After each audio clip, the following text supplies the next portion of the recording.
السلام علیکم students, intermediate part 2 F A part 2 class. آج کا ہمارا ایجوکیشن پارٹ 2 کا جو ہم ابھی کویسچن شروع کرنے جا رہے ہیں وہ چیپٹر نمبر 2 کا کویسچن نمبر 2 ہے۔ ایسٹ انڈیا کمپنی کی تعلیمی پالیسی بیان کریں، یعنی ایسٹ انڈیا کمپنی جب انگریزوں نے برصغیر میں آ کر اپنے قدم جمائے، برصغیر میں آ کر انگریزوں کی حکومت ہوئی، اس وقت انہوں نے اپنی تعلیمی پالیسی جو کہ پہلے مسلمانوں نے چلائی تھی، مسلمانوں کی پالیسی کو چینج کر ایسٹ انڈیا کمپنی نے اپنی کون سی پالیسی کو اپنایا تھا۔ انگریز ہندوستان میں تجارت کی غرض سے آئے تھے اور حکمران بن بیٹھے تھے۔ انگریزی تسلط کے بانی ایسٹ انڈیا کمپنی تھی، جو مسلمان حکمرانوں کی غداریوں اور نااہلیوں کی وجہ سے تجارتی سے سیاسی کمپنی بن گئی۔ 1757 میں جنگ پلاسی میں سراج الدولہ کی شہادت کے بعد یہ ایک سیاسی اور فوجی طاقت بن کر ابھری۔ 1765 میں مغل حکمران شاہ عالم نے بنگال، بہار اور اڑیسہ کا انتظام انگریزوں کے حوالے کر دیا۔ یہیں سے برصغیر میں انگریزوں کی سیاسی اور تعلیمی حکمت عملی کا آغاز ہوا۔ 1858 میں ملکہ برطانیہ نے براہ راست ہندوستان کا اقتدار اپنے ہاتھ میں لے لیا اور اسی طرح 1947 تک انگریزوں کی راج برقرار رہا۔ اگر 1757 سے 1947 تک تعلیمی صورتحال کا جائزہ لیا جائے تو ہمیں معلوم ہو جائے گا کہ کمپنی اور برطانوی حکومت کی تعلیمی پالیسیوں میں کوئی بڑا فرق نہیں تھا۔ اگرچہ سیاسی لحاظ سے 1857 کی جنگ آزادی ایک اہم موڑ کی حیثیت رکھتی ہے، لیکن تعلیمی اعتبار سے انگریزی حکومت کی حکمت عملی کمپنی کی تعلیمی پالیسی کا تسلسل رہی۔ دوسری بات یہ ہے کہ کمپنی نے جو تعلیمی پالیسی وضع کی اس پر عمل برطانوی حکومت نے کیا۔ 1757 میں جنگ پلاسی میں کامیابی کے بعد ایسٹ انڈیا کمپنی کا راج مسلسل پھیلتا جاتا رہا اور اس دور میں کمپنی نے ہندوستانیوں کی ذہنی تبدیلی کے لیے خصوصی طور پر دو رس تعلیمی حکمت عملی کا آغاز کیا۔ دو رس یعنی دو طرح کے نصاب تیار کیے، جو کہ ایک ہندوستان کے لیے اور دوسرا جو تھا وہ برطانیہ کے لیے تھا۔ کمپنی کے ذمہ داران اچھی طرح سمجھ گئے تھے کہ ان کا فوجی غلبہ جلد یا کچھ دیر بعد ختم ہو جائے گا، لیکن ذہنی غلامی صدیوں تک باقی رہے گی۔ ذہنی غلامی کے لیے تعلیم کے سوا کوئی اور راستہ نہیں تھا، اس لیے انگریزوں نے اپنے مذہب، جو عیسائی ان کا مذہب تھا، اس کی تبلیغ کے لیے عیسائیت کی پھیلانے کے لیے تعلیمی پالیسی کو چینج کیا اور لوگوں کو اپنا تعلیم کے ذریعے سے ذہنی غلام بنانے کی کوشش رہی، جس میں وہ کامیاب رہے۔ اور آج بھی 60 سال کے بعد بھی پاکستان کے لوگ جو ہیں اور ہندوستان کے لوگ، وہ آج بھی ذہنی طور پر برطانوی حکومت، انگریزوں نے جو تعلیمی پالیسی اپنائی تھی، اس کے ذہنی غلام بن کے رہ چکے ہیں۔ یہاں پر اس دور میں کمپنی کے فکری رجحانات کا اندازہ مندرجہ ذیل نکات سے بھی ہوتا ہے، یعنی اس کمپنی کے جو فکری رجحانات تھے، جس حوالے سے انہوں نے اپنی تعلیمی پالیسی کو چینج کیا تھا، وہ کیا ہیں، اس کا اندازہ ہم ان کے چند نکات سے لگاتے ہیں۔ سب سے پہلا، مغربی علوم اور عیسائیت کے فروغ کے لیے مشینری اداروں کے بالواسطہ یا بلا واسطہ مدد اور سرپرستی کی جائے۔ مغربی تعلیم کے ساتھ مشرقی علوم کو بھی جاری رکھا جائے تاکہ کاروبار حکومت میں رکاوٹ نہ پڑے۔ مشرقی علوم میں علم، ادب کو اہمیت دی جائے۔ پنڈتوں، مولویوں اور مذہبی رہنماؤں کو خطابات سے نوازا جائے۔ ان کے مدرسے اور پاٹھ شالیں باقی رہنے دیے جائیں۔ بااثر ہندوستانیوں کو ہم نوا بنانے کے لیے ان کے بچوں کو اعلیٰ ملازمتیں دی جائیں۔ ایسے ادارے بنائے جائیں جہاں ایسے لوگ تیار کیے جائیں جو نئے نظام کو کامیاب بنانے اور کمپنی حکومت کے استحکام میں مددگار ثابت ہوں۔ اس سے اندازہ ہوتا ہے کہ کمپنی نے انتہائی مکاری اور چالاکی سے اپنے مذہبی اور تعلیمی نظریات ہندوستانیوں پر ٹھونسنے کا آغاز سوچے سمجھے منصوبے کے تحت کیا تھا۔ بعد کی انگریزی حکومت کی تمام تعلیمی پالیسیاں کمپنی کے فکری رجحانات کا تسلسل رہیں۔ خصوصاً 1813 کا جو چارٹر ایکٹ بنا تھا، اس کے ذریعے سے یہ بات ہمیشہ کے لیے طے پا گئی کہ ہندوستان میں تعلیم کا مقصد مغربی علوم اور انگریزی زبان کے ذریعے اہل ہند کو عیسائیت کی طرف راغب کرنا ہے۔ اس مقصد کو آہستہ آہستہ اور خاموشی کے ساتھ مقامی تعلیمی نظام کو ختم کر کے حاصل کیا جائے گا۔ یہ 1813 کا چارٹر ایکٹ بنایا گیا تھا۔ اب ہم دیکھیں گے کہ انگریزی تعلیم کا جو بانی تھا وہ کون تھا۔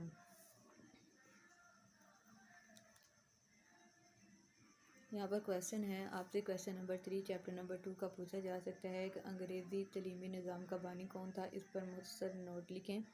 انگریزی نظام تعلیم کا بانی یہاں پر دیکھیں، چارلس گرانٹ کا نام تو ہے، وہ سامنے لکھا گیا ہے۔ کمپنی کا جو ابتدائی دور تھا، شروع کے دور میں ہندوستان میں کمپنی کی تعلیمی پالیسی کا بانی چارلس گرانٹ تھا۔ وہ ایسٹ انڈیا کمپنی کا منظم تھا۔ بعد میں ایک عیسائی مشنری کے طور پر اس نے پورے ہندوستان کو عیسائی بنانے کی ایک مہم کا آغاز کیا۔ اس نے ہندوستانیوں کی تعلیم اور اخلاقی حالت کو ختم کرنے اور ان کو جہالت اور وحشت کا موقع فراہم دیا۔ اس نے برطانوی حکومت کو ہندوستانیوں کی تعلیم کی ذمہ داری قبول کرنے کا مشورہ دیا تاکہ انہیں مغربی علوم کے ساتھ ساتھ عیسائیت کی تعلیم دی جا سکے۔ اس مقصد کے لیے اس نے انگریزی زبان کو ذریعہ تعلیم بنانے، انگریزی زبان اور ادب کو شامل نصاب کرنے کی تجویز پیش کی۔ 1813 کے بعد سے لے کر 1947 تک برطانوی تعلیمی پالیسی میں چارلس گرانٹ کے تصورات کو بنیادی حیثیت حاصل رہی، اس لیے چارلس گرانٹ کو انگریزی تعلیمی نظام کا بانی کہا جاتا ہے۔ اب دیکھتے ہیں کہ چارلس گرانٹ نے 1813 کا جو چارٹر ایکٹ بنایا تھا وہ کیا تھا۔ 1813 کا چارٹر ایکٹ کے بارے میں پڑھتے ہیں۔ ایسٹ انڈیا کمپنی کے چارٹر کی ہر 10 سال بعد برطانوی پارلیمنٹ تجدید کرتی، یعنی ہر 10 سال بعد اس کو چینج کیا جاتا، اس میں نئی چیزوں کو شامل کیا جاتا۔ چارلس گرانٹ کی کوششوں کے نتیجے میں 1813 میں کمپنی کی تجدید کے موقع پر اس میں دفعہ 43 شامل کی گئی، جس کے تحت کمپنی کو تعلیمی معاملات پر محسوس رقم خرچ کرنے کا پابند بنایا گیا۔ یہ ایکٹ ہندوستان کی تعلیمی تاریخ میں ایک اہم موڑ کی حیثیت رکھتا ہے۔ اس ایکٹ کی نمایاں دفعات جو ہیں وہ درج ذیل ہیں۔ نمبر 1، تعلیم کمپنی کی ذمہ داری ہوگی اور اسے سالانہ 1,00,000 روپیہ ہندوستانیوں کی تعلیم پر خرچ کرنا ہوگا۔ یہاں پر بات صرف ہندوستانیوں کی ہوئی۔ مسلمانوں کی تعلیم پر خرچ کرنے کے لیے کمپنی نے کسی قسم کے کوئی اخراجات، کوئی بھی موازنہ جو تھا وہ نہیں رکھا تھا۔ تعلیم کے لیے مختص رقم مغربی علوم کی اشاعت، مشرقی علوم کے احیاء اور مقامی اہل علم کی حوصلہ افزائی کے لیے خرچ کی جائے گی۔ تعلیم کا اولین مقصد اہل ہند تک عیسائیت کا پیغام پہنچانا ہوگا اور اس کے لیے مشنری سرگرمیوں کی سرپرستی کی جائے گی۔ مغربی علوم اور سائنس کی تعلیم انگریزی زبان میں دی جائے گی۔ 1813 کا چارٹر ایکٹ ہند میں انگریزی نظام تعلیم کے لیے سنگ بنیاد کی حیثیت رکھتا ہے۔ اس ایکٹ کے ذریعے عیسائیت کی تبلیغ اور مشنری سرگرمیوں کو قانونی تحفظ مل گیا، اور یہ بات ہمیشہ کے لیے طے پا گئی کہ ہندوستان میں انگریزی تعلیم کا مقصد ہندوستانیوں کی تعلیم نہیں بلکہ انہیں عیسائیت کی طرف راغب کرنا ہے، اور اس مقصد کے لیے دیسی نظام تعلیم، خصوصاً مسلمانوں کے نظام تعلیم کو بتدریج اور نہایت خاموشی کے ساتھ جو ہے وہ ختم کرنا حکومت کا عین مقصد ٹھہرا تھا۔ ہندوستان میں عیسائیت کی تبلیغ تبھی ممکن تھی جب مسلمانوں کے نظام تعلیم کو ختم کیا جا سکے، تو لہٰذا یہ ایک چارٹر ایکٹ ہے جس میں یہ طے پایا کہ برطانوی حکومت آہستہ آہستہ مسلمانوں کی جو نظام تعلیم ہے اس کو ختم کرے گی، اور ہندوستان میں تعلیم دینے کا مقصد صرف اور صرف عیسائیت کی تبلیغ کرنا ہوگا۔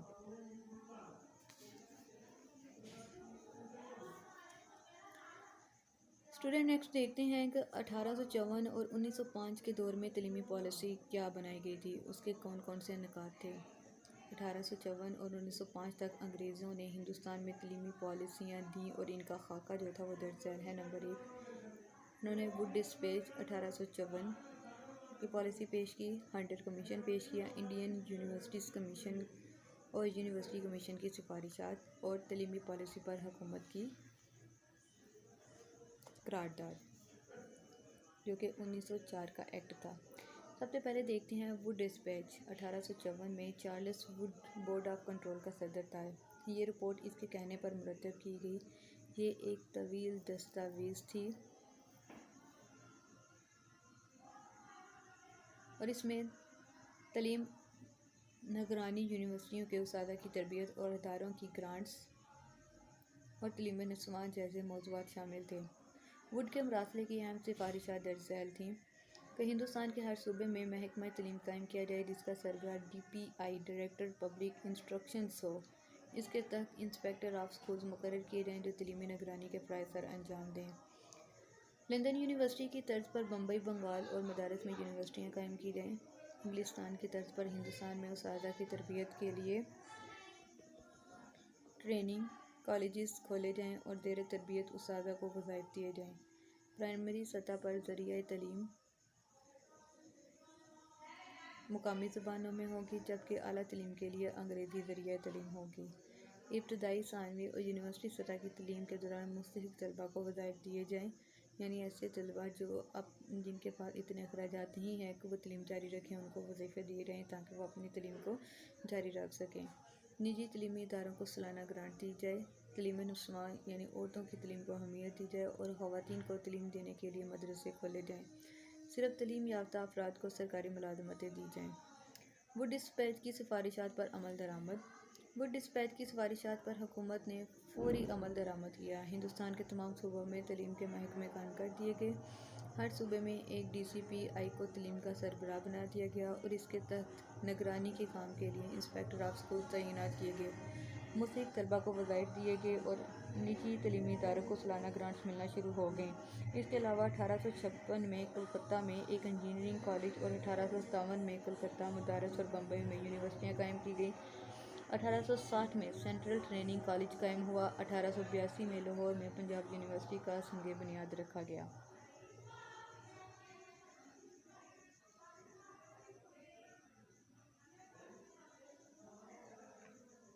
یہ تھی پہلی پالیسی جو کہ 1854 میں پیش کی گئی، جس کا صدر ووڈ ڈسپیچ تھا اور اس کو ووڈ ڈسپیچ کے نام پر جانا جاتا ہے۔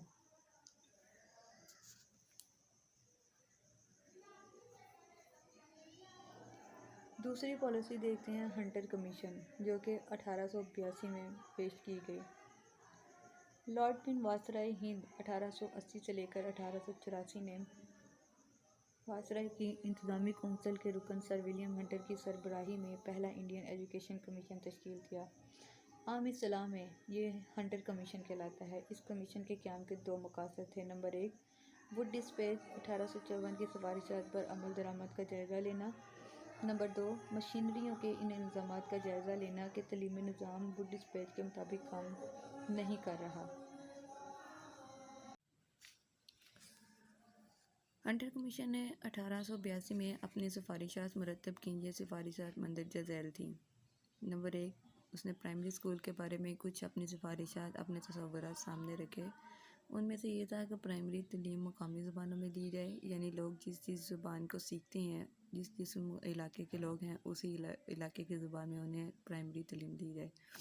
پرائمری تعلیم کا انتظام میونسپل کمیٹیوں اور ڈسٹرکٹ بورڈوں کے سپرد کر دیا جائے۔ صوبے کے تعلیمی بجٹ میں پرائمری تعلیم کے لیے فنڈ جو ہیں وہ مقرر کیے جائیں۔ پرائمری اسکولوں کے اساتذہ کی تربیت کے لیے نارمل اسکول کھولے جائیں تاکہ اساتذہ اس میں تربیت حاصل کر کے بہتر طریقے سے اسٹوڈنٹ کو ایجوکیشن پرووائڈ کر سکیں۔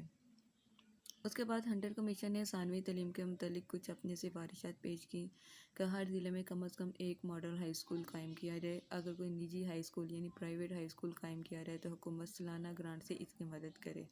یعنی اگر کوئی اپنا پرائیویٹ اسکول جو ہے وہ قائم کرتا ہے تو حکومت اس کو بھی جو ہے وہ سالانہ بجٹ میں سے کچھ حصہ دے کر اس کی مالی مدد کی جائے۔ اس کے بعد تعلیم نسواں، خواتین کی تعلیم کے لیے تعلیمی ادارے کھولے جائیں۔ زنانہ مدارس کو مردانہ مدارس کی نسبت زیادہ سرکاری گرانٹ دی جائے، یعنی ان کی زیادہ جو ہے وہ مالی مدد کی جائے۔ مقامی اور صوبائی بورڈوں کی آمدنی میں سے تعلیم نسواں کے لیے معقول رقم مختص کی جائے۔ لڑکیوں کے لیے الگ نصاب مرتب کیا جائے، اس میں خانہ داری کی تعلیم دی جائے یا ہوم اکنامکس کی تعلیم دی جائے۔ لڑکیوں کی فیس معاف کر دی جائے اور ان کو وظیفے دیے جائیں۔ پرائمری اسکولوں میں خواتین مقرر کی جائیں۔ معائنے کے لیے لیڈی انسپکٹر تعینات کی جائیں۔ اس کے بعد ہنٹر کمیشن نے مسلمانوں کی تعلیم کے متعلق بھی کچھ سفارشات جو تھیں وہ پیش کی تھی، جس میں یہ تھا کہ مسلمان طلباء کی معقول تعداد رکھنے والے اسکولوں میں عربی اور فارسی کی تعلیم کا انتظام کیا جائے، یعنی ایسے اسکول جہاں پر مسلمان طالب علم زیادہ ہیں ان میں عربی اور فارسی کی تعلیم کا انتظام کیا جائے۔ ابتدائی درجے پر مسلمان طلباء کو مقامی زبانوں میں تعلیم دی جائے۔ مسلمانوں کے تعلیمی اداروں کو سالانہ سرکاری گرانٹ دی جائے۔ مسلمان اساتذہ اور انسپکٹر مقرر کیے جائیں۔ مسلمان اساتذہ کی تربیت کے لیے الگ نارمل اسکول بنائے جائیں۔ مسلمانوں کے اوقاف سے حاصل ہونے والی آمدنی مسلمانوں کی تعلیم پر خرچ کی جائے۔ یہ تھے ہنٹر کمیشن کے کچھ سفارشات جو اس نے اپنے ثانوی، پرائمری، تعلیم نسواں اور مسلمانوں کی تعلیم کے متعلق پیش کیے تھے۔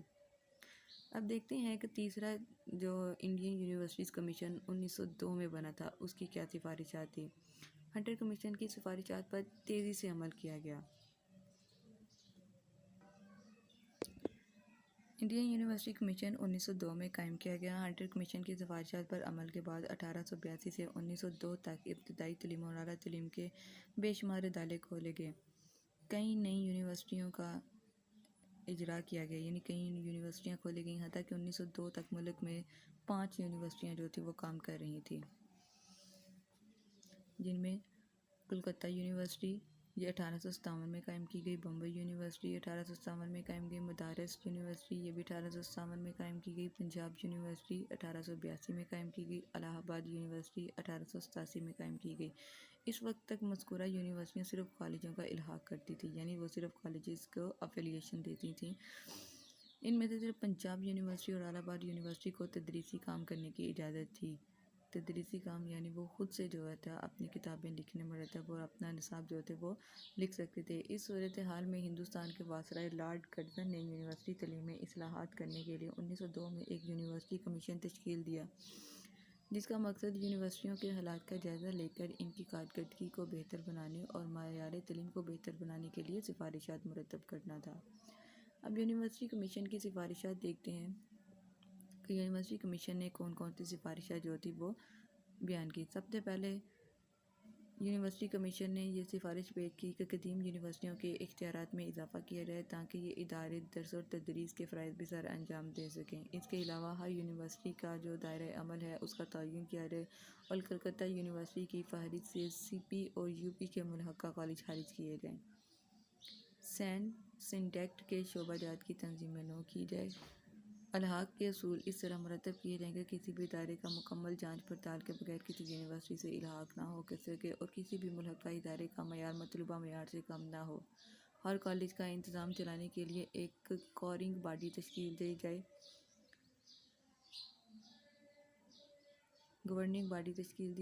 طلباء کی رہائش اور نظم و ضبط پر توجہ دی جائے۔ رپورٹ کی سفارشات کے مطابق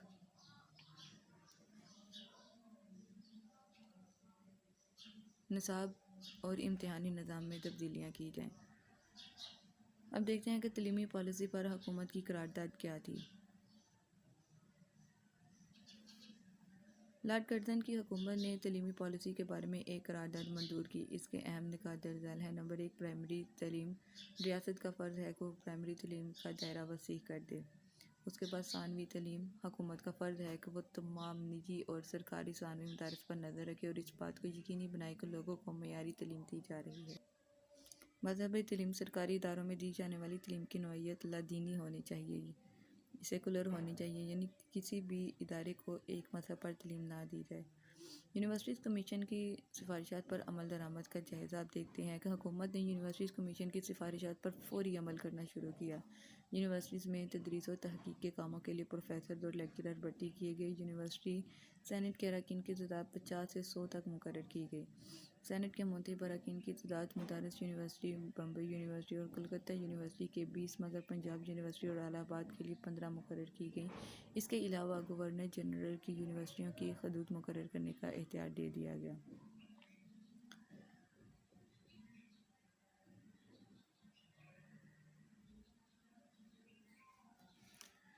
اس کے بعد اسٹوڈنٹس ہمارا نیکسٹ کویسچن ہے، لارڈ میکالے کی یادداشت پر مفصل تبصرہ کریں۔ یعنی لارڈ میکالے جو تھا اس کی جو یادداشت کی ریزولیشنز تھی اس نے کیا کیا ریزولیشنز پیش کی تھی، اس کے اوپر جو ہے وہ آپ نے نوٹ تحریر کرنا ہے۔ تو یہاں پر میں نے لکھا ہے، لارڈ میکالے 1833 میں سپریم کونسل کا ممبر اور پبلک انسٹرکشنز کمیٹی کا سیکرٹری مقرر ہو کر ہندوستان آیا تھا۔ وہ ہندوستان میں تعلیم عامہ کے حوالے سے محسوس نظریات رکھتا تھا، یعنی وہ ہندوستان میں تعلیم کو عام کرنے کے لیے اس کے کچھ اپنے نظریات تھے۔ فروری 1835 میں گورنر جنرل کی کونسل کو پیش کی جانے والی یادداشت میں اس نے اس بات پر بہت زور دیا۔ یادداشت یعنی اس نے ایک اپنا تصور پیش کیا، اپنی ایک جو اس کی تھنکنگ تھی، تھنکنگ پروسیس تھا، وہ اس کے سامنے رکھا، اس کو یادداشت کا نام دیا گیا۔ اس نے اس بات پر بہت زور دیا کہ ہندوستان کے قدیم نظام تعلیم اور علم و ادب کو ختم کر دیا جائے اور ہندوستانیوں کی تمام معاشرتی اور معاشی برائیوں کے خاتمے کے لیے مقامی علوم کی بجائے یورپی علوم کو ہندوستان میں پڑھایا جائے۔ اس نے انگریزی زبان کو ذریعہ تعلیم بنانے پر بھی زور دیا۔ میکالے ایک انتہا پسند اور متعصب انگریز تھا، یعنی وہ دوسرا اپنے مسلمانوں کے لیے خاص طور پر بغض اور عداوت رکھتا تھا۔ اس نے 1813 کے چارٹر کی روح سے مشرقی علوم پر خرچ کی جانے والی رقم کو بند کرنے کی سفارش کی اور واضح طور پر اپنے خبث باطن کا اظہار کرتے ہوئے کہا کہ ہمارا مقصد ایک ایسی نسل تیار کرنا ہے جو رنگ و نسل کے لحاظ سے بے شک ہندی ہو مگر سوچ اور فکر کے لحاظ سے انگریزوں کی ترجمان ہو۔ یعنی اس کا مقصد یہ تھا کہ مسلمانوں کی تعلیم کو ختم کیا جائے اور ہندوؤں کو ایسی تعلیم دی جائے کہ وہ انگریزوں کی ذہنی غلامیت اختیار کر لیں۔ مشرقی علوم کے بارے میں اس نے نہایت حقارت سے لکھا کہ مشرق کے تمام علوم سے انگریزی لائبریری کی ایک الماری اعلیٰ اور افضل ہے۔ اس نے اپنی سفارشات کو منظور کروانے کے لیے دھمکی دی کہ اگر اس کی سفارشات نہ مانی گئیں تو وہ استعفیٰ دے دے گا۔ میکالے کی خوش قسمتی کہ اس وقت گورنر جنرل ولیم ہنٹنگ بھی اس کا خم خیال تھا، وہ بھی ایسا ہی سوچتا تھا۔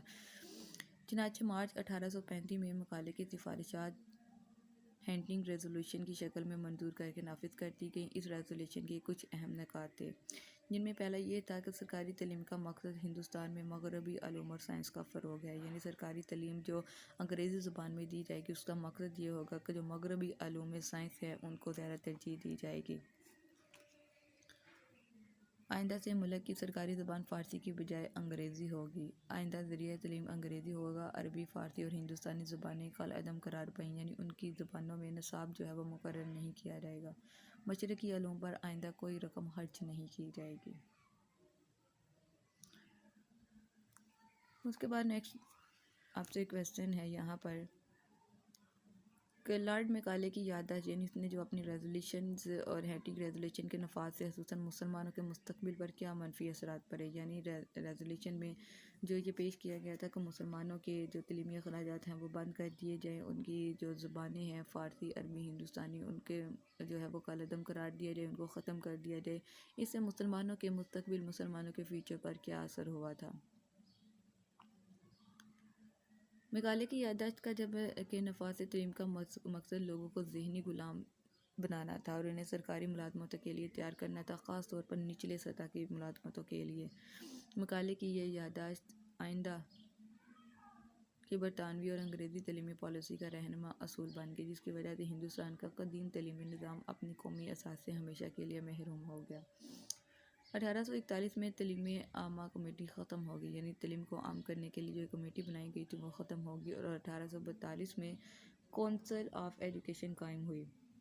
1840 میں لارڈ ہارڈنگ نے واضح طور پر اعلان کر دیا کہ آئندہ سرکاری ملازمت صرف سرکاری اور انگریزی اسکولوں کے تعلیم یافتہ افراد کو ملے گی۔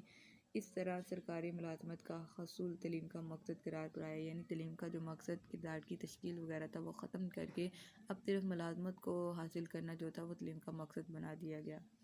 اس دور میں انگریزوں نے سوچے سمجھے منصوبے کے تحت ہندوؤں اور مسلمانوں میں تفریق کا آغاز کیا، یعنی دونوں میں پھوٹ ڈالنے کا انہوں نے آغاز کر دیا۔ سرکاری طور پر کوشش کی گئی کہ مسلمانوں کے مقابلے میں ہر میدان میں ہندوؤں کو آگے بڑھایا جائے۔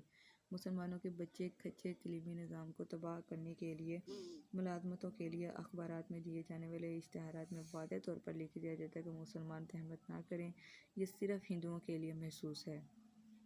یعنی ملازمت کے دروازے مسلمانوں پر ہر طرح سے واضح طور پر بند کر دیے گئے۔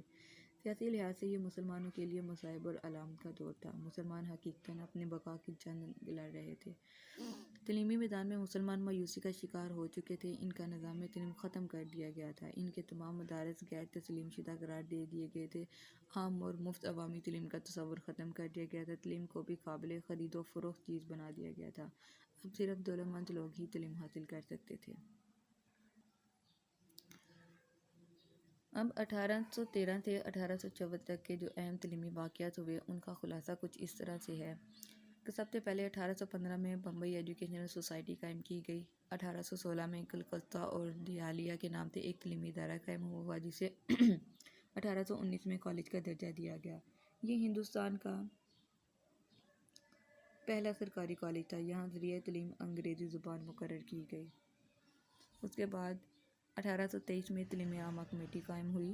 1828 میں ولیم ہنٹنگ نے مسلم مدارس کے اوقاف ضبط کرنے کا حکم دیا۔ 1836 میں نئی طرز پر ہگلی کالج کلکتہ اور میڈیکل کالج کلکتہ قائم ہوئے۔ 1844 میں ہندو کالج کلکتہ میں انجینئرنگ کی کلاسز شروع کی گئیں اور 1847 میں انجینئرنگ کالج رڈ کی قائم ہوا۔ اب یہاں پر نیکسٹ دیکھتے ہیں کہ ووڈ ڈسپیچ یہاں 1854 کا جو مراسلہ ہے اس کو مختصر لکھے، یعنی ووڈ ڈسپیچ نے جو ایک مراسلہ جو ایک اپنے پوائنٹ آف ویو تعلیم کے بارے میں پیش کیا تھا اس کو یہاں پر مختصر بیان کرنے کے لیے کہا گیا ہے۔ 1853 میں ایسٹ انڈیا کمپنی کے چارٹر کی تجدید متوقع تھی کہ یعنی ایسٹ انڈیا کمپنی اپنا چارٹر جو ہے اس کو تبدیل کرے گا۔ اس موقع پر برطانوی دارالعلوم کی ایک خصوصی کمیٹی نے ہندوستان میں سرکاری تعلیمی پالیسی کا تفصیلی جائزہ لیا۔ اس جائزے کو کمیٹی کے بورڈ آف کنٹرول کے صدر چارلس ووڈ نے اپنے مشہور مراسلے کی شکل میں کمپنی کے بورڈ آف ڈائریکٹر کو ارسال کیا۔ چونکہ لندن سے بذریعہ ڈاک بھجوایا گیا تھا اس لیے اسے ووڈ ڈسپیچ یا 1854 کا مراسلہ بھی کہتے ہیں۔ اس میں ووڈ ڈسپیچ نے اپنی کچھ سفارشات جو تھی وہ تعلیم کے حوالے سے پیش کی تھی۔ اب وہ سفارشات کیا تھی اس کے بارے میں دیکھتے ہیں۔ چارلس ووڈ ڈسپیچ نے جو سب سے پہلے سفارش پیش کی وہ یہ کہ ہر صوبے میں محکمہ تعلیم قائم کیا جائے۔ Director of public instructions (DPI) اس محکمے کا سربراہ ہو اور اس کی مدد کے لیے ماتحت انسپکٹر مقرر کیے جائیں۔ کلکتہ، بمبئی اور مدارس میں نئی یونیورسٹیاں قائم کی جائیں۔ جب تک زیادہ توجہ اعلیٰ طبقے کی تعلیم پر مرکوز رہی ہے، اب عوام الناس کی تعلیم پر زور دیا جائے۔ نجی اور پرائیویٹ تعلیمی اداروں کو گرانٹ دی جائے۔ برطانیہ کی طرز پر ہندوستان میں تربیت اساتذہ کے اسکول قائم کیے جائیں اور زیر تربیت اساتذہ کو وظائف بھی دیے جائیں۔ قانون، طب اور انجینئرنگ کے شعبوں میں بھی تربیت کا اہتمام کیا جائے۔ تعلیم نسواں کو خصوصی اہمیت دی جائے اور سرپرستی دی جائے۔ سرکاری تعلیمی اداروں میں مذہبی تعلیم نہیں دی جائے گی۔ اب ووڈ ڈسپیچ کے پر کچھ تحقیقات ہوئی، اس کی جو نے اپنا جو مراسلہ بھیجا تھا اس کے اوپر کچھ تحقیقات کی گئیں، وہ کیا تھی، کرٹیسائز اس کو کیا گیا، اس کے کریٹیکل ایولیوشن کے بارے میں اب دیکھتے ہیں۔ یہاں پر ووڈ ڈسپیچ میں عربی اور سنسکرت کی واضح مخالفت کی گئی۔ اس کی اصل روح وہی میکالے کا نظریہ تھا جس میں مغربی علوم اور ادب کی بالادستی کا تصور پایا جاتا تھا۔ میکالے کی یادداشت کی طرح، یعنی میکالے نے جو اپنا نظریہ پیش کیا تھا اس طرح ڈسپیچ میں بھی مشرقی علوم اور ادب کو غلطیوں کا مرقع قرار دیا گیا۔ مقامی زبانوں کے متعلق اس کا لہجہ قدرے ڈپلومیٹک اور عیارانہ تھا۔ انہیں انگریزی کے ساتھ ساتھ ابتدائی سطح پر ذریعہ تعلیم بنانے کی حمایت بھی نظر آتی ہے، مگر اس کے ساتھ میکالن انداز میں ان زبانوں کو جدید دور کے علوم کے لیے نااہل بھی قرار دیا گیا ہے۔ ووڈ ڈسپیچ کی سفارشات کے نفاذ سے تعلیمی امتحان پاس کر کے سرکاری ملازمت حاصل کرنے کا عمل بن کر رہ گئی۔ اس طرح اس کی اخلاقی اور تہذیبی افادیت ختم ہو گئی۔ اس کے نفاذ سے دیسی نظام تعلیم نیست و نابود ہو گیا۔ گرانٹس کے نظام کے ذریعے سے پرائیویٹ تعلیمی اداروں کو بھی سرکاری کنٹرول میں لانے کی تدبیر پیش کی گئی اور پھر ان گرانٹس میں عملاً جانبداری برتی گئی اور اس کا زیادہ تر فائدہ مشنری اداروں کو ہی پہنچا۔ اب دیکھتے ہیں کہ ووڈ ڈسپیچ کو تعلیم کا میگنا کارٹا کہا جاتا ہے۔ کیوں کہا جاتا ہے؟ چونکہ ہندوستان کی آئندہ ساری سرکاری پالیسیوں پر ووڈ ڈسپیچ کے اثرات نمایاں نظر آتے ہیں، اس لیے اسے ہندوستان میں انگریزی تعلیم کا میگنا کارٹا یعنی تعلیم کا اعلیٰ ترین چارٹر کہا جاتا ہے۔ ووڈ ڈسپیچ کو غلامی کا پروانہ کیوں کہا جاتا ہے؟ ووڈ ڈسپیچ کے نفاذ سے تعلیم محض امتحان پاس کرنے کا عمل بن گیا اور اس میں انتہائی عیارانہ انداز گرانٹ ان ایڈ کا نظام نافذ کر کے دیسی تعلیمی اداروں کو بھی سرکاری کنٹرول میں لے لیا گیا، اس لیے اسے غلامی کا پروانہ بھی کہا جاتا ہے۔ اب ایک سارجنٹ رپورٹ پیش کی گئی تھی، اس سارجنٹ رپورٹ کے کچھ اہم نکات تھے، اس کے بارے میں ہم پڑھتے ہیں کہ 1944 میں انگریزی حکومت نے ایک نئی تعلیمی اسکیم پیش کی جس کو سارجنٹ رپورٹ کہا جاتا ہے۔ اس کے اہم نکات درج ذیل ہیں۔ نمبر 1، 14 سال تک عمر کے بچوں میں تعلیم مفت و لازمی ہوگی۔ 6 برس تک کی عمر کے بچوں کے لیے سرکاری مدارس میں نرسری کلاسز تربیت یافتہ اساتذہ کی نگرانی شروع کی جائیں گی۔ 7 سے 11 سال تک عمر کے بچوں کی تعلیم کو پرائمری اور 12 سے 16 سال تک کو ہائی اسکول کے تعلیم کا نام دیا گیا ہے۔ ٹیکنیکل اور تجارتی تعلیم کے انتظام پر زور دیا گیا۔ تعلیمی بالغاں اور سرکاری کتب خانوں کی اصلاح کو اسکیم میں شامل کیا گیا ہے۔ اساتذہ کی تربیت اور ملازمت کی بہتر قواعد بنانے پر توجہ دی گئی ہے۔ ذہنی اور جسمانی طور پر معذور طلباء کو بھی تعلیمی سہولیات کی فراہمی کا پروگرام بنایا گیا۔ بچوں کے لیے سماجی اور تفریحی مشاغل کا انتظام کیا گیا۔ اس اسکیم کے تحت 2 اقسام کے ہائی اسکول قائم کرنے کی سفارشات کی گئی۔ نمبر 1، عام high school. Number 2، technical high school. عام اسکولوں میں آرٹس اور سائنس کی تعلیم دینا ان کا مقصد تھا، جبکہ ٹیکنیکل اسکولوں میں صنعت، تجارت، پیشہ ورانہ مضامین اور دوسری مہارتیں، فنی علوم کی تعلیم دینا ان کا مقصد تھا۔ ان اسکولوں میں سائنس کا مضمون لازمی تھا۔ لکڑی، پتھر اور دھات کے کام کی تعلیم کا انتظام بھی موجود تھا۔ برصغیر میں برطانوی نظام تعلیم کی خصوصیات چیپٹر نمبر 2 کا موسٹ امپورٹنٹ لانگ کویسچن ہے کہ برصغیر میں برطانوی نظام تعلیم پر مختصر تبصرہ کریں۔ انگریز برصغیر میں تاجر کی حیثیت سے آتے اور مسلمان حکمرانوں کی بدعمالیوں اور نااہلیوں کا فائدہ اٹھاتے ہوئے آہستہ آہستہ ہندوستان پر قابض ہو گئے۔ یہاں انہوں نے آہستہ آہستہ اپنا نظام تعلیم رائج کیا۔ اس تعلیمی نظام کا بنیادی مقصد مسلمانوں کی صدیوں سے قائم کردہ نظام تعلیم کا خاتمہ کرنا تھا، جس میں تعلیم عام اور مفت دی جاتی تھی۔ تعلیمی ادارے مالی طور پر آزاد اور عملی طور پر حکومتی اثرات سے آزاد تھے۔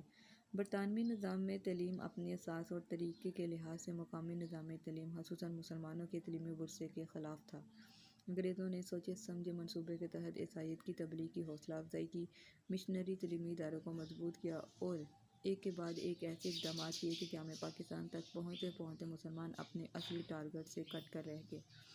1947 میں پاکستان کو ورثے میں جو تعلیمی نظام ملا تھا وہ کسی بھی اعتبار سے ایک اسلامی نظریاتی مملکت کے تقاضوں کو پورا نہیں کرتا تھا اور نہ ہی اسلامی تعلیمات سے کوئی مطابقت رکھتا تھا۔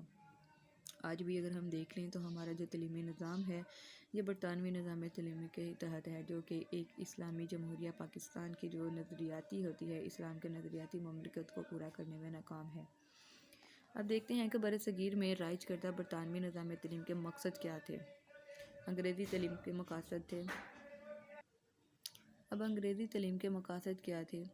انگریز غاصب تھے، انہوں نے سازشوں اور مختلف ریشہ دوانیوں سے مسلمانوں کا اقتدار چھین لیا۔ اس اقتدار اور غلبے کو برقرار رکھنے کے لیے انہوں نے ہر حربہ استعمال کیا۔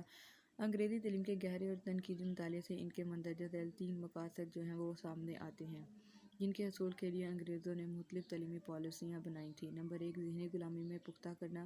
انگریزی تعلیم کا اصل مقصد جو تھا وہ یہ تھا کہ ہندوستانیوں خصوصاً مسلمانوں کو ذہنی غلامی میں پختہ کرنا۔ آزادی حاصل کر لینے کے باوجود بھی وہ ذہنی غلامی سے چھٹکارا نہ پایا جا سکے۔ برصغیر کا انگریزی تعلیمی نظام برطانیہ میں رائے تعلیمی نظام سے بہت مختلف تھا۔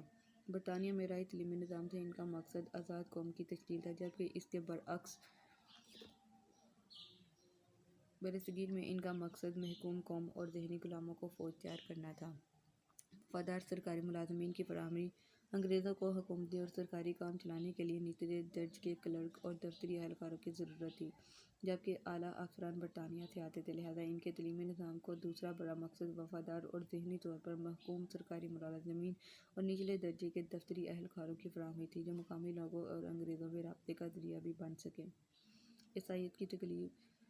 انگریز مذہبی طور پر عیسائی تھے اور فطرتاً سارے ہندوستان کو عیسائی دیکھنا چاہتے تھے۔ چنانچہ ہم دیکھتے ہیں کہ ایسٹ انڈیا کمپنی کی حکومت ہو یا براہ راست برطانیہ کی حکومت، سب نے ہر لحاظ سے عیسائی پادریوں کی مشنری سرگرمیوں کا اعلانیہ اور خفیہ حوصلہ افزائی کی۔ ہندوؤں میں خصوصاً شودر ان کا خطر تھے۔ ان مقصد کی تکمیل کے لیے انہوں نے تعلیمی نظام کو مؤثر انداز میں استعمال کرنے کی کوشش کی۔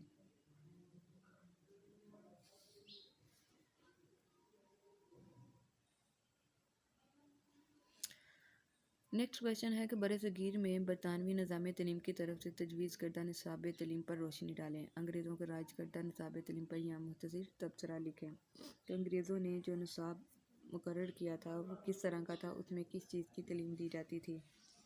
انگریزوں نے اپنے مقصد کو حاصل کرنے کے لیے مسلمانوں کے نظام تعلیم کو غیر مؤثر بنانے کی بہت زیادہ کوشش کی۔ انہوں نے ملازمتوں کے لیے انگریزی تعلیم کے اداروں میں جو سلیبس پڑھایا جاتا تھا، اس میں انگریزی زبان اور ادب اور مغربی علوم و فنون شامل تھے۔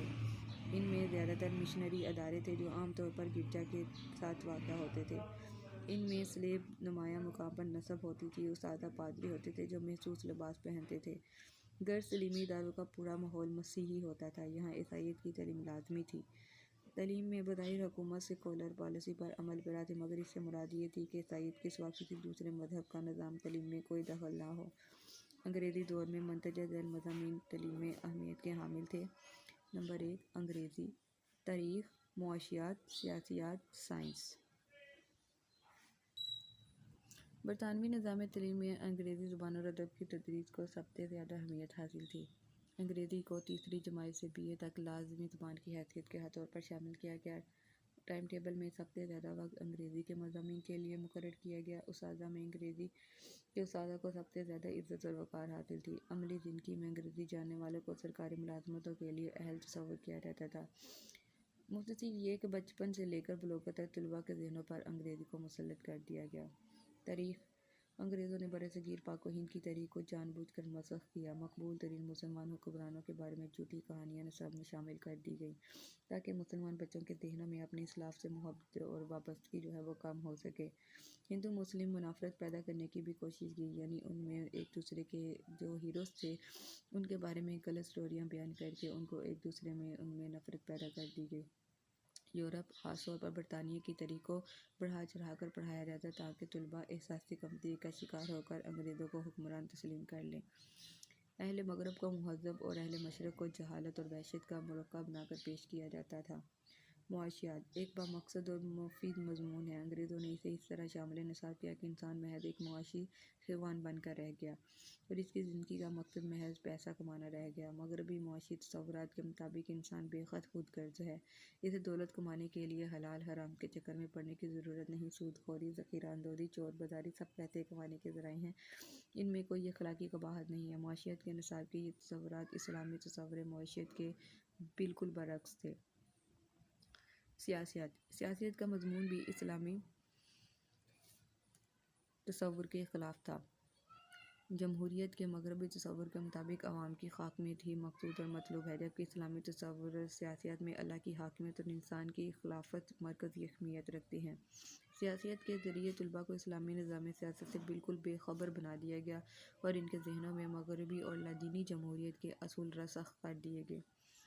سائنس کی تعلیم بنیادی طور پر تحقیق اور انکشافات کا عمل ہوتی ہے، مگر انگریزوں نے پوری کوشش کی کہ سائنس کی تعلیم سے بھی بچوں کی تخلیقی صلاحیتیں پروان نہ چڑھنے پائیں، بلکہ وہ اللہ کے وجود کے بارے میں بھی شک و شبہ میں مبتلا۔ انگریزوں نے اپنا نصاب اس انداز میں تیار کیا کہ نسل نو کو غلامی میں پختہ کر دیا جائے۔ عربی، فارسی اور مذہبی تصورات کو نصاب سے بالکل خارج کر دیا گیا۔ اردو زبان کو بھی صرف پرائمری تک محدود کر دیا گیا۔ اس طرح اہل ہند کو ان کے تمدن اور شاندار ماضی سے کاٹ کر الگ کر دیا گیا اور ذہنی غلامی پر پختہ کرنے کی ہر ممکن ترین کوشش کر دی گئی۔ اس کے بعد نیکسٹ کوشچن ہے کہ انگریزی دور کے نظامی امتحانات پر مختصر نوٹ لکھیے۔ انگریزی دور کے نظامی امتحانات پر مختصر نوٹ۔ برصغیر میں انگریزوں کی آمد سے پہلے مسلمانوں کا اپنا ایک تعلیمی نظام تھا جس کا بنیادی مقصد تعمیر کردار، تزکیہ نفس اور اچھے مسلمان پیدا کرنا تھا۔ استاد اس نظام کا مرکز اور محور تھا۔ اسلامی معاشرے میں اس کو سب سے زیادہ عزت اور اعلیٰ مقام حاصل تھا۔ وہ طلباء کے لیے اخلاقی کردار کا چلتا پھرتا نمونہ ہوتا تھا۔ انگریزوں نے اسے ایک عام سرکاری ملازم بنا کر رکھ دیا اور اسے اس قابل بھی نہ سمجھا گیا کہ وہ اپنے ہی طلباء کی تعلیمی ترقی کے بارے میں رائے دے سکے۔ انگریزوں نے استاد پر اعتماد کرنے کے بجائے تحریری امتحانات کا ایک ایسا نظام پیش کیا جس میں آج بھی استاد کی کوئی اہمیت حاصل نہیں ہے۔ انگریزوں نے تربیت اور کردار کے بجائے محض پاس ہونے والے مقررہ نمبر حاصل کرنے کو ضروری قرار دے دیا۔ پاس ہونے والوں میں اول، دوم اور سوم کی درجہ بندی ہونے لگی۔ رفتہ رفتہ امتحانوں میں بدعنوانیاں معمول بنتی گئیں، لیکن سب سے بڑی خرابی یہ پیدا ہوئی کہ نصابی امتحان کے تابع ہو گئے۔ نصاب کا اصل مقصد تربیت اور کردار کی نشو و نما کرنا ہوتا ہے، انگریزوں نے اسے ثانوی مقام دے دیا۔ نتیجہ یہ نکلا کہ اب بھی سے صاحب کردار اور اعلیٰ اخلاق والے انسان پیدا ہونے کا سلسلہ بھی ختم ہو گیا تھا۔ برصغیر جنوبی ایشیا میں مسلمانوں کی تعلیمی تحریکات یعنی ایجوکیشنل موومنٹ کے بارے میں کہ برصغیر جنوبی ایشیا میں دور غلام میں برپا ہونے والی تعلیمی تحریکوں کا مجموعی پس منظر وہ مختصر بیان کریں۔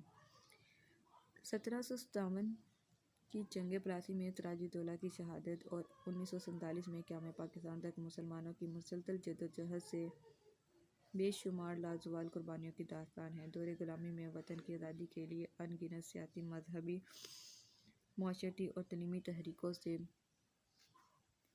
نے اس میں اہم کردار ادا کیا۔ 18ویں صدی کے اس دور غلامی میں شاہ ولی اللہ کی تعلیمی تحریک نے مسلمانوں میں اخلاقی، دینی اور سیاسی شعور بیدار کرنے میں نمایاں کردار ادا کیا۔ بلکہ یہ کہنا غلط نہیں ہوگا کہ شاہ ولی اللہ کے بعد کی تمام تعلیمی تحریکیں بالواسطہ یا بلا واسطہ اسی تحریک کا تسلسل تھیں۔ شاہ ولی اللہ کے دور میں ایسٹ انڈیا کمپنی کافی حد تک اپنے خونی پنجے مادر وطن کے وجود میں گاڑ چکی تھی۔ تاہم 1857 کی جنگ آزادی کے بعد ہندوستان براہ راست تاج برطانیہ کے تخت آ گیا۔ انگریزوں نے مسلمان کے تعلیمی نظام کو ختم کر دیا۔ تعلیمی اداروں کے اوقاف ضبط کر لیے۔ عربی فارسی زبانوں کی تدریس پر ان کی تعلیم پر پابندی لگا دی اور آئندہ کے لیے صرف انگریزی زبان سیکھنے والوں کے لیے سرکاری ملازمتوں کے دروازے کھلے رکھنے کا اعلان کیا۔ اس صورتحال میں سب سے زیادہ فائدہ ہندوؤں کو ہوا۔ انہوں نے مغربی تعلیم حاصل کی، سرکاری پالیسیوں کی حمایت کی، انگریزوں کا ہر میدان میں ساتھ دیا اور اس طرح انگریزوں کے منظور نظر بن گئے۔ انگریزوں نے بھی شعوری طور پر ہر شعبہ زندگی میں انہیں مسلمانوں سے آگے بڑھایا۔ اس پریشان کن صورتحال میں اہل نظر مسلمان مدبرین اور رہنما کسی درمیانی راہ کو اختیار کرنے کے بارے میں سوچ بچار کرنے لگے تھے تاکہ ہندوستان میں مسلمانوں کو مکمل تباہی سے بچایا جا سکے۔ ان حالات میں گہرے تدبر اور تفکر کے بعد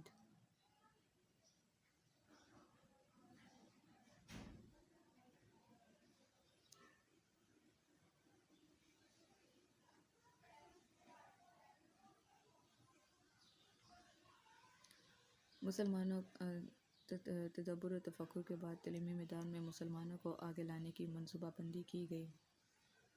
اس کے نتیجے میں تحریک علی گڑھ، تحریک دیوبند، ندوۃ العلماء اور جامعہ ملیہ اسلامیہ کی تحریکیں وجود میں آئیں، جنہوں نے مسلمانوں کے زوال کی رفتار کم کر دی اور انہیں رفتہ رفتہ آزادی اور ترقی کے سفر پر گامزن کرنے میں اہم کردار ادا کیا۔ نیکسٹ ہم دیکھیں گے کہ مسلمانوں نے کون کون سی تحریکوں کا آغاز کیا اپنے تعلیمی ورثے کو بچانے کے لیے، اور مسلمانوں کی جو زبانیں تھیں جن کو کل عدم قرار دے دیا گیا، فارسی، عربی اور ادب، ان کو بچانے کے لیے مسلمانوں نے کن تحریکوں کا آغاز کیا، اور تعلیمی میدان میں مسلمانوں کی راہ کو ہموار کرنے کے لیے کس طرح سے مسلمان رہنماؤں نے اپنے کردار کو تعلیمی میدان میں پیش کیا۔ اس وقت جب برطانیہ برصغیر پر قابض تھا اور اپنی تعلیمی نظام کو رائج کر کے مسلمانوں کے تمام نصاب پر اثر انداز ہو چکا تھا۔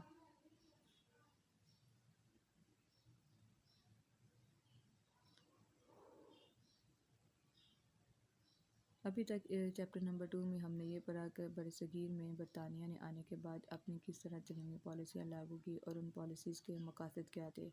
نیکسٹ ہم دیکھیں گے کہ کس طرح سے مسلمانوں نے اپنے ورثے کو بچانے کے لیے مختلف تحریکوں کا آغاز کیا اور ان تحریکوں کا کیا نتیجہ نکلا۔ اسی کے ساتھ ہمارا آج کا جو لیکچر ہے وہ ختم ہوتا ہے۔ خدا حافظ۔ ویڈیو پسند آئی تو لائک کریں، اپنی رائے کمنٹ کریں۔ ایسے ہی مزید ویڈیوز کے لیے ہمارا چینل سبسکرائب کریں اور بیل کا آئیکن دبائیں تاکہ آپ کو ہر ویڈیو کا نوٹیفیکیشن ملتا رہے۔